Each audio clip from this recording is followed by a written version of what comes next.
La Entrevista Prime. Mátalo, tortúralo, castígalo. Sin miedo a morir, sin piedad, sin alma. Son solo algunos de los mensajes que estaban escritos en las paredes de una casona tomada hace casi 2 años en pleno barrio Brasil y que hoy fue recuperada por funcionarios de Carabineros. El lugar, en el que residían 14 personas, 10 adultos y 4 niños, era foco no solo de incivilidades con fiestas hasta altas horas de la madrugada, sino que también escenario de diversos delitos como microtráfico de drogas, riñas y hasta balaceras. Lamentablemente no es un caso aislado, de hecho es el inmueble número 50 desalojado en el marco del plan de recuperación de viviendas que ha tenido que llevar a cabo el municipio de Santiago. Solo algunos días antes se realizó un mega operativo policial en la llamada Ciudad de Dios del barrio Yungay, una especie de favela chilena a pocas cuadras de la casa del propio presidente Gabriel Boric, que había sido tomada hace 4 años por extranjeros. La casa tenía cerca de 70 subdivisiones para arrendar piezas de manera ilegal, por supuesto, y contaba hasta con torres de vigilancia para proteger a sus ocupantes, algunos de ellos vinculados a extorsiones y a homicidios. Son apenas 2 ejemplos de un grave problema que se vive en Santiago y muchas otras comunas del país y que afecta a barrios completos que ven como día a día su entorno se deteriora y su calidad de vida y la de sus familias se destruye. No es algo nuevo, eso es cierto, pero ha ido en aumento en los últimos años y pareciera que no tiene aún una salida muy clara. Porque por más que algunos personajes con ansias de figuración lo planteen como un problema de fácil solución, básicamente más mano dura, dicen, la realidad es que es un tema muy profundo y complejo que debe analizarse en varios niveles. Uno de ellos es, por cierto, la migración irregular. Muchas de las personas que participan de estas tomas son extranjeros, algunos con papeles, otros indocumentados que no tienen interés en regularizar su situación en Chile porque están vinculados a acciones delictuales o grupos criminales, derechamente. Pero, para ser muy rigurosos, muchas de las personas desalojadas de estas viviendas son ciudadanos chilenos. Entonces, no todo se resuelve tomando medidas vinculadas a la migración. Hay también de fondo una grave crisis de vivienda con un déficit de más de 500.000 hogares, según la última CACEN, que subyace a este y otros temas. No podemos dejar de lado tampoco los problemas de salud mental y de adicciones que afectan a muchas personas que terminan ocupando estos inmuebles y no tienen ninguna posibilidad de recibir la atención que se necesitaría en estos casos. Y lo más grave, que paradójicamente no siempre es lo más visible, dice relación con la situación de niños, niñas y adolescentes que viven en estos contextos con altos riesgos de vulneración a su integridad y sus derechos más fundamentales. La recuperación de viviendas tomadas es un paso para un camino mucho más complejo, tanto así que varias de las personas desalojadas vuelven o intentan volver a los mismos lugares después de un tiempo. Es ciertamente una medida que repara de manera parcial el daño causado a los propietarios de los inmuebles y a vecinos desesperados, pero está lejos de ser la fórmula mágica que muchos están buscando. Bienvenidos a la Entrevista Prime. Entramos de lleno a la conversación en la Entrevista Prime de este día miércoles con la alcaldesa de Santiago, Iracy Hasler, que nos acompaña. Muchísimas gracias, alcaldesa, por acompañarnos y darnos espacio aquí en la Entrevista Prime. Muy buenas tardes, gracias Andrea por la invitación, un gusto saludar a todos y todas. Sí, porque tenemos hartos temas que conversar y uno de lo que sin duda más preocupa, no solamente en su comuna, sino que a nivel nacional tiene que ver con la situación de seguridad. Veíamos hoy la recuperación de una casa desalojada en el barrio Brasil, veíamos hace algunos días otra mega operación en la llamada Ciudad de Dios en el barrio Yungay, ¿no? Con incluso un nivel de estructura que habían montado con torres de televigilancia y que se había transformado en un foco de inseguridad sin duda para los vecinos de la comuna.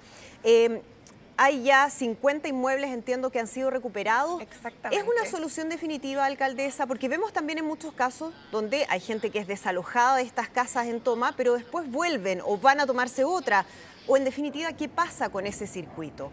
Es una solución muy relevante, parte de una estrategia que necesitamos a nivel nacional para enfrentar la crisis de seguridad. Lamentablemente, durante mucho tiempo se instaló un control territorial en distintos lugares de la comuna de Santiago y también del resto del país. Y es por eso que tomamos la decisión de recuperar estas casas que han estado tomadas por la delincuencia, incluso por el crimen organizado, como lo que usted señalaba en lo que se ha denominado la Ciudad de Dios, era el lugar más peligroso de la comuna de Santiago. En el último año había habido 5 homicidios vinculados a ese entorno, torres de vigilancia, como bien usted señalaba, es decir, una situación crítica. Y frente a eso, llevamos más allá el rol del municipio. Y dijimos, articulemos a todas las instituciones, conformamos la mesa jurídico-policial y, de hecho, hoy día cumplimos 1 año desde la primera casa recuperada.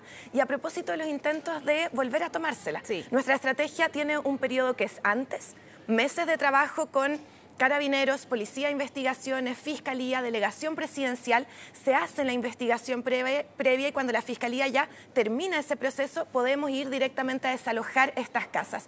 Y luego hay también un seguimiento, instalamos una cámara, abordamos con los dueños, por ejemplo, en el caso de Ciudad de Dios, justamente los dueños han hecho un plan de compromiso para recuperar definitivamente este espacio. Y eso se ha logrado. Instalan también guardias de seguridad. Esta, bueno, fue justamente recuperada hace algunos días atrás, está todo cerrado. Se ha logrado justamente que no haya una retoma, pero además esperamos prontamente ver luces del proyecto definitivo de recuperación de ese espacio. ¿Y se logra retomar la seguridad o reinstalar la seguridad para los vecinos de esos barrios? ¿Ustedes cambia completamente la seguridad en el entorno. Inmediatamente una mayor seguridad para los vecinos? Cambia inmediatamente la seguridad del entorno porque, claro, son lugares que se han usado como centros de operaciones para la delincuencia. Entonces, el lugar de encuentro de bandas criminales, incluso algunos que han sido los espacios de posiblemente fiesta o encuentro posterior, articulación de estas bandas. Y, por tanto, en Mata Sur ha cambiado la situación, lo hemos visto con la Mesa de Seguridad Mata Sur, que yo aprovecho a agradecer a los vecinos y vecinas que juegan también un rol clave en informar a nuestro municipio y nosotros, por tanto, hacer las denuncias correspondientes.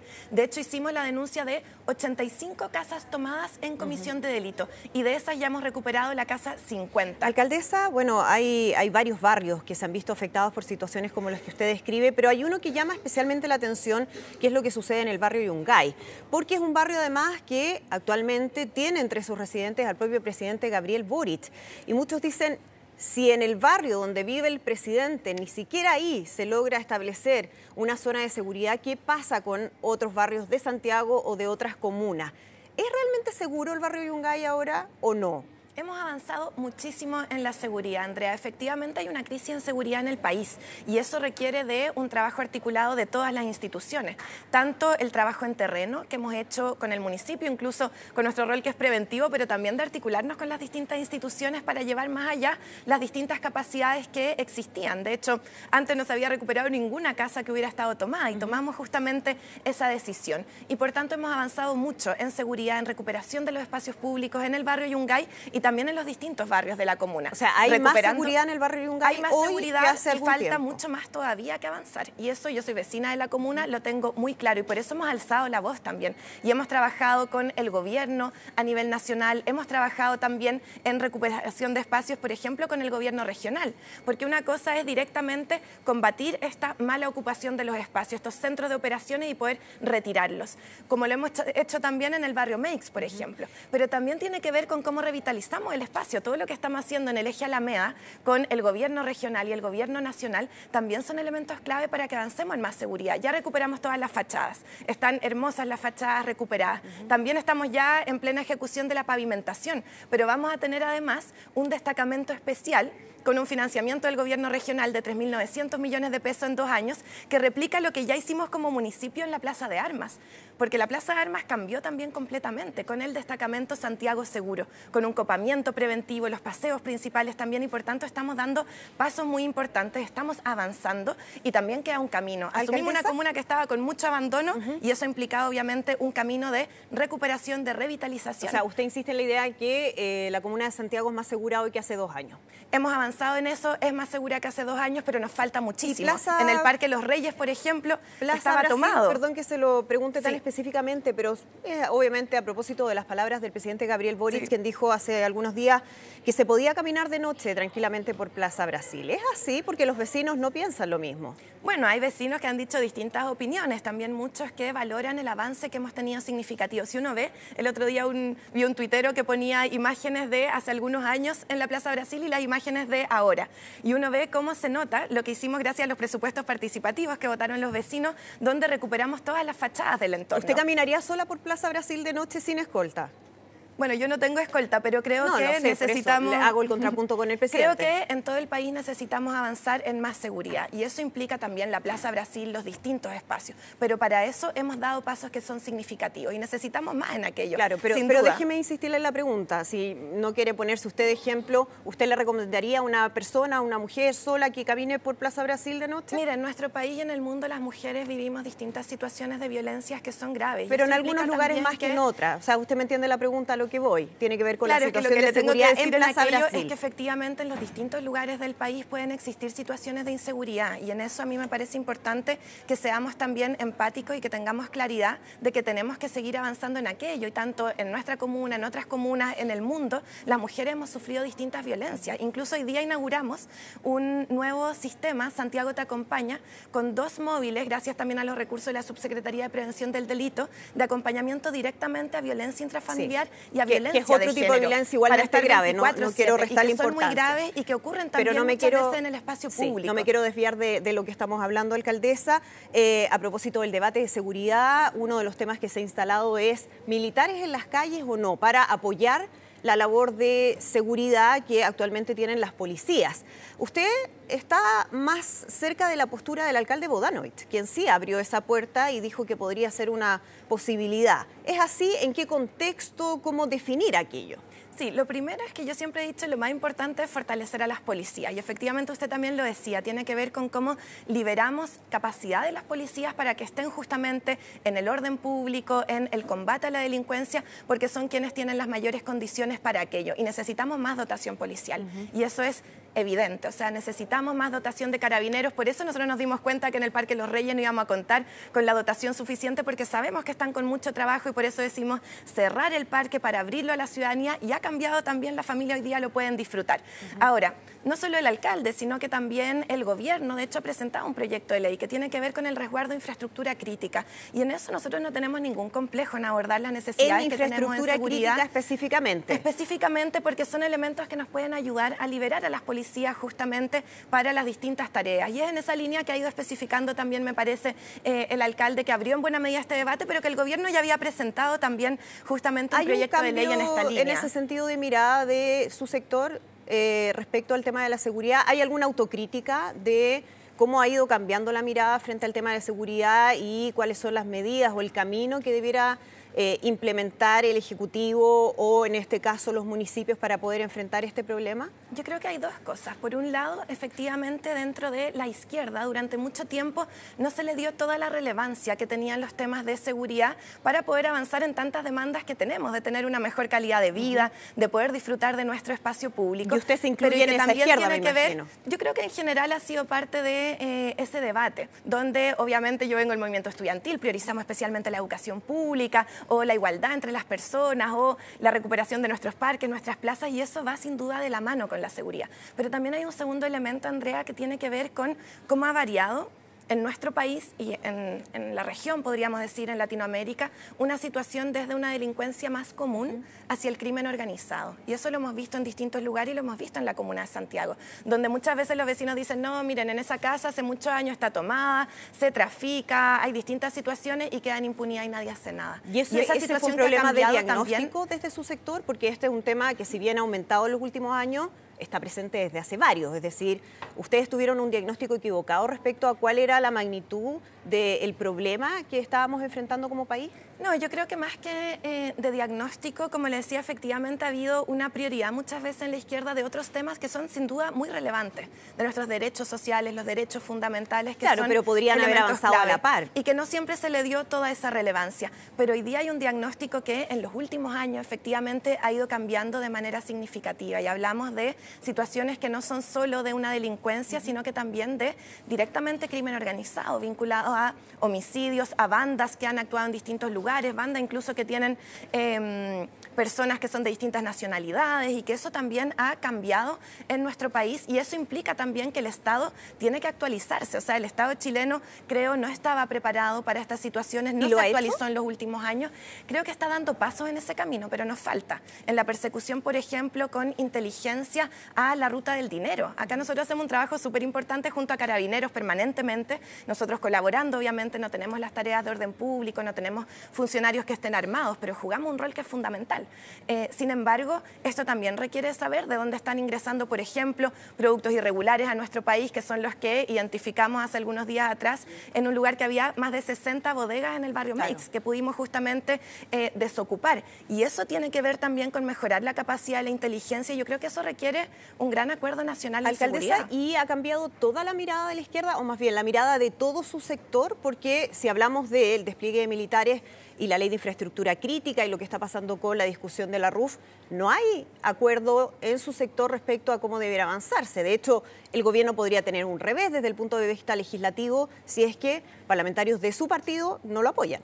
Bueno, en el Congreso hay un debate que dar y que profundizar justamente respecto tanto de la infraestructura crítica como también de las reglas de uso de la fuerza. ¿Pero le parece que sería un error que votaran en contra, por ejemplo, sin duda tiene que ver, yo creo que hay que avanzar en que podamos tener un apoyo de las distintas capacidades que tenemos del Estado.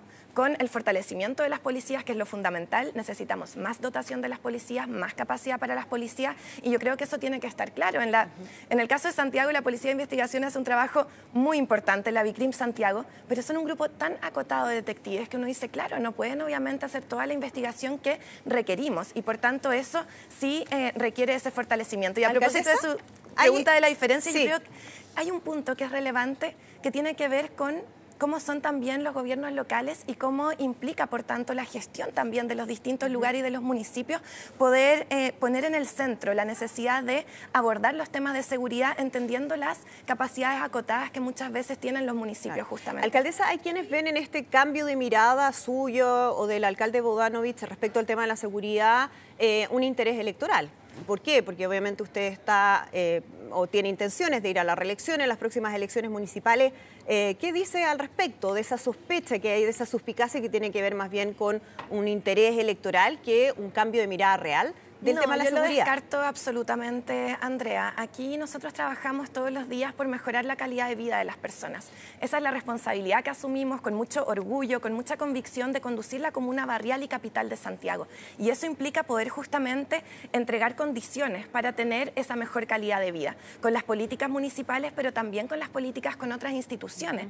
Yo le decía, por ejemplo, el Parque Los Reyes, y ahí efectivamente uno puede decir, bueno, había distintas miradas al respecto, incluso yo siendo concejala, trabajaba con los vecinos y vecinas, decíamos, bueno, ¿cuáles son las alternativas que tenemos para recuperar este parque? Y nos damos cuenta que un cierre para abrirlo finalmente a la ciudadanía son temas clave, y por tanto creo que tiene que ver con cómo uno recoge la necesidad que tiene la ciudadanía para poder avanzar en esa mejor calidad de vida, que es la tarea que tenemos. Bueno, es parte de su mensaje también de cara a las municipales. Entremos de lleno en ese tema porque me gustaría saber si usted está dispuesta a ir a primaria. Su sector todavía no define, digo, más ampliamente, ¿no? El oficialismo, cuáles van a ser las cartas que van a competir, cuál va a ser la fórmula que se va a utilizar. Muchos quieren que vaya a primaria. ¿Usted está dispuesta a competir con quien sea? ¿Cuál es su postura al respecto? Fui electa, de hecho, en un proceso de primarias. Realizamos un programa participativamente con la ciudadanía en los barrios, incluso después de forma virtual a propósito de la pandemia, y yo estoy disponible a cualquier proceso, a ir a primarias, no tengo ningún problema con aquello.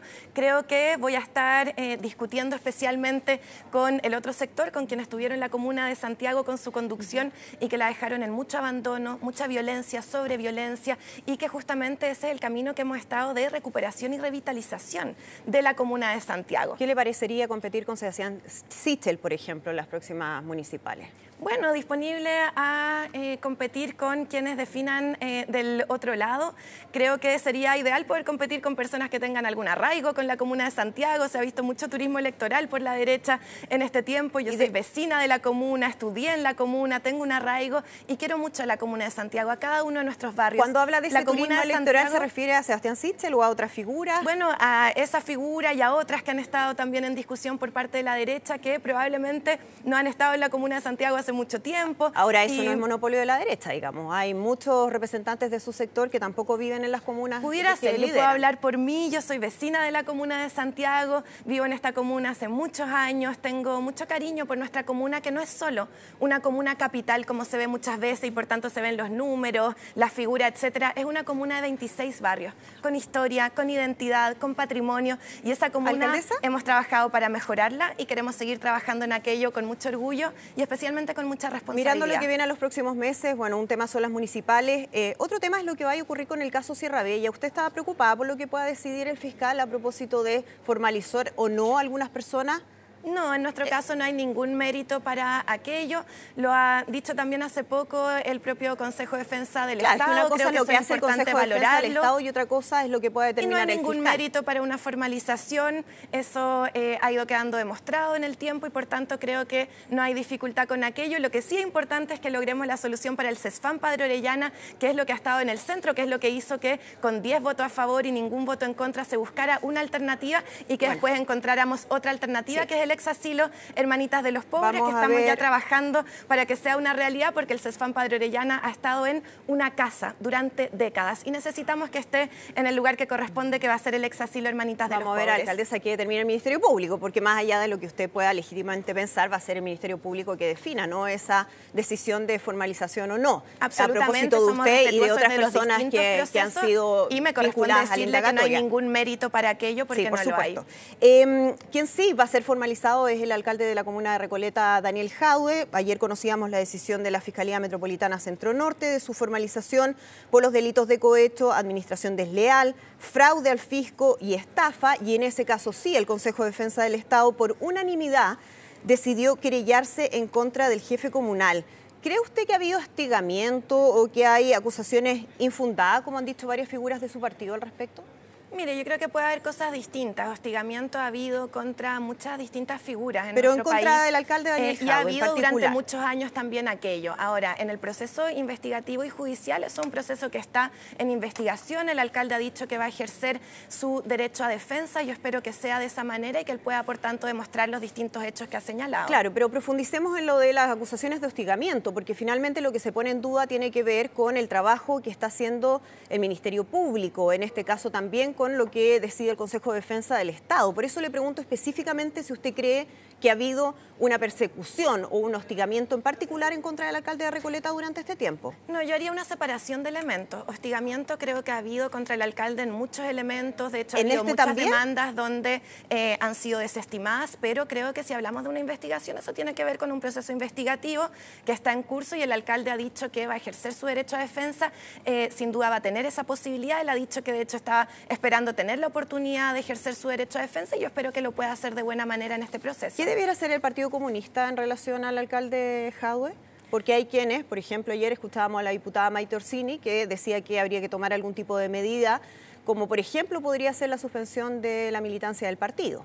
Bueno, el proceso está recién también en algunas definiciones, de hecho todavía no ha ocurrido una formalización, no, pero ya se ha anunciado, fecha, 29 de mayo. Ya se ha anunciado justamente, yo no soy miembro de la Comisión Política del partido, estoy dedicada a la Alcaldía de Santiago. Sí, yo lo sé, pero como militante del partido, ¿qué le gustaría a usted que su partido definiera respecto a eso? Eso será parte de los análisis que hará también la directiva del partido, teniendo todos los antecedentes a la vista. Creo que los momentos que vienen van a ser importantes también para revisar aquello y para que el partido pueda tomar algunas definiciones. Pero usted no tiene una posición personal respecto a qué debiera ser su partido en relación a un caso que es importante, que es de alta connotación pública. Mire, anticipadamente creo que es preferible que se recojan todos los elementos, va a venir un proceso también justamente importante de formalización y la directiva del partido podrá también revisar aquellos antecedentes. Creo que lo importante es que se pueda ejercer el derecho a defensa, que no se haya en ese caso algún elemento anticipado hasta tener justamente la formalización y los procesos que vienen posteriormente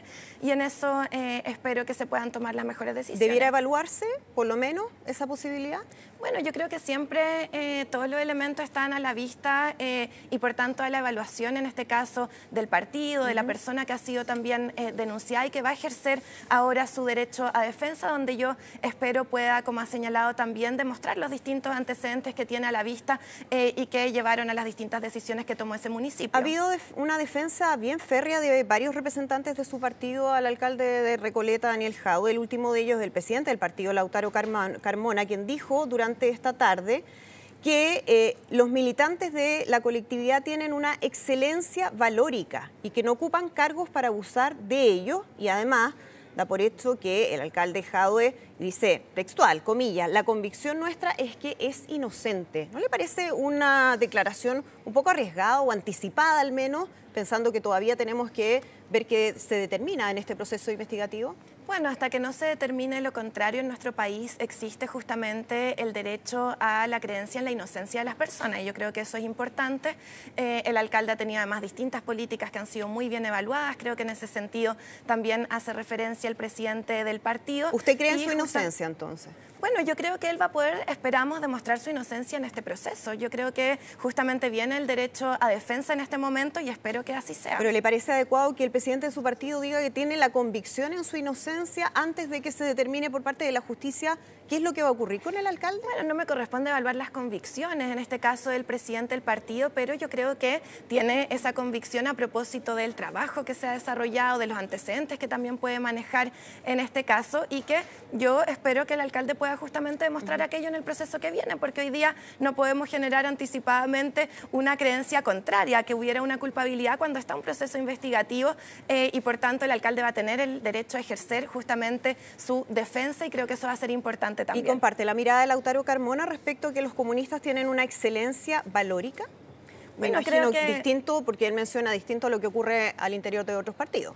Bueno, yo creo que más que hablar de cada partido, y además, bueno, ha habido harta discusión en nuestro país hace algunos meses sobre los distintos valores. Exacto. Yo creo que efectivamente... Por eso se lo pregunto, porque sabemos lo que ocurrió con esa frase. Sí, yo creo que nosotros lo que compartimos son miradas comunes respecto de la política y también del humanismo, que son justamente lo que une a la militancia, de poder tener una visión de que todas las personas, sin que nadie quede atrás, puedan desarrollarse libre y plenamente, de poder poner un énfasis en que los trabajadores y trabajadoras tengan el derecho a ser felices y a tener el fruto de su trabajo. Y esos elementos nos unen y en ese sentido son valores justamente que nos unen en nuestra militancia. Ahora, de entrar allá después a decir quiénes tienen o no ciertos valores, yo creo que eso puede ser una discusión que pudiera enredar también un poco más. Déjeme preguntarle una última cosa respecto a las declaraciones que hizo Daniel Núñez también, que generaron al menos una discusión a nivel interno respecto a la necesidad del gobierno de avanzar en su agenda, pero a través de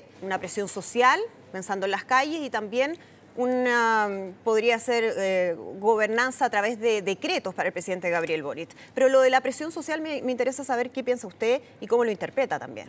Sí, yo creo que hubo muchas sobreinterpretaciones respecto del tema. Yo lo que le puedo decir es que en nuestro país existe el derecho a la manifestación, a la movilización social de forma pacífica. Eso ha sido importante en distintos momentos de nuestra historia. Creo que la ciudadanía tiene una voz propia que expresar tanto en esos procesos como también, en nuestro caso, en los presupuestos participativos, decidiendo la mayor inversión este año, 2.500 millones de pesos. Pero es adecuado que sea el gobierno el que se puede participar en haga aquello. Ese llamado a la presión social. Yo ¿Es creo adecuado? que el movimiento social tiene su autonomía en aquello y eso es importante también señalarlo y también creo que hay reformas que son muy sentidas por la ciudadanía y que pudieran expresarse también en distintas manifestaciones, tanto movilizaciones, pero también otras formas de participación a través de la opinión que tienen nuestros vecinos y vecinas. Y eso creo que ha sido parte de la historia no solo de nuestro país, sino que del mundo, de cómo avanzan ciertos temas, como la propia educación gratuita, que hoy día es una realidad y que son elementos también significativos desde la ciudadanía en su conjunto. Una última pregunta, alcaldesa. ¿El Partido Comunista debiera llevar candidato a la presidencia pensando ya en lo que va a ocurrir en no tanto tiempo más? Pero se está adelantando un poco, sí, Andrea. Usted sabe que siempre nos adelantamos. Es bueno adelantarse y empezar a mirar para el futuro. ¿Debiera tener candidato? ¿Usted ve un candidato o candidata a la presidencia? Bueno, tenemos muchas dirigencias que tienen condiciones para aquello, pero yo creo que sería... en particular? No, bueno, yo creo que ya vendrá momento para eso, para esa discusión. ¿Pero está pensando, por ejemplo, en alguna ministra? ministra del gabinete? Bueno, yo creo que las dos ministras del Partido Comunista, así como otras ministras y ministros de otros partidos de gobierno, tienen muchas condiciones. Han jugado un rol importante, por ejemplo, para avanzar en las 40 horas, que es algo muy significativo. Tienen también un arraigo con la ciudadanía y pudieran jugar distintos roles, pero la verdad no me gustaría adelantarme a esa discusión porque creo que estamos todavía nosotros en plena ejecución y gobierno local. De hecho, llevamos 2 años, 9 meses de gestión. Algunos piensan que lleváramos muchísimo tiempo más porque hemos hecho muchas cosas, pero llevamos 2 años, 9 meses de gestión. Después vendrán las elecciones municipales que ya están en plena discusión y sin duda después de aquello la presidencia, donde esperamos profundizar procesos también de cambio en nuestro país. Alcaldesa Iracy Hasler, muchísimas gracias por acompañarnos hoy en la entrevista Prime. Que esté muy bien. Muchas gracias a ustedes, que tengan buenas noches. Nosotros nos despedimos ya de esta edición de la entrevista Prime y los dejamos siempre invitados a seguir informándose a través de todas las plataformas de Mega Noticias y por supuesto nuestro canal Mega Noticias Ahora. Nos vamos a inaugurar las luminarias del Parque Forestal, Andrea. Algo muy importante, 4 veces más iluminación en el Parque Forestal. Gracias, alcaldesa. Muchas gracias.